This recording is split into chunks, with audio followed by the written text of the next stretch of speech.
પાકિસ્તાની સુરક્ષા દળોએ પાકિસ્તાન અફઘાનિસ્તાન સરહદ ઉપર ગુપ્ત માહિતી મળ્યા બાદ કાર્યવાહી કરી હતી। પાકિસ્તાની સુરક્ષા દળોએ ચરમપંથીઓના ઠેકાણાઓ અને સુરક્ષિત આશ્રયસ્થાનો ઉપર લક્ષિત હુમલાઓ કર્યા। અધિકારીઓએ જણાવ્યું કે આ કાર્યવાહીમાં 29 વિદ્રોહીઓ માર્યા ગયા છે।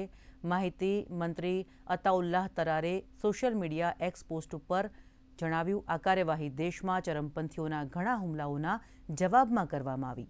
આ કાર્યવાહી તે ઘટનાના એક દિવસ બાદ થઈ છે જ્યારે બંદૂક અને વિસ્ફોટકથી સજ્જ ચરમપંથીઓએ દક્ષિણી બંદર શહેર કરાંચીમાં અર્ધસૈનિક બળ રેન્જર્સના ક્ષેત્રીય મુખ્યાલયને નિશાન બનાવ્યું હતું, જેમાં 3 સૈનિકો માર્યા ગયા। સુરક્ષા દળોએ 3 હુમલાખોરોને ઠાર માર્યા અને એક અન્ય હુમલાખોરને ધરપકડ કરી લીધી। સેનાએ ઘાયલ હાલતમાં પકડાયેલા આ હુમલાખોરને અફઘાન નાગરિક બતાવ્યો છે। પાકિસ્તાની તાલિબાનથી અલગ થયેલા જૂથ જમાત ઉલ અહરારે કરાચી હુમલાની જવાબદારી લીધી છે।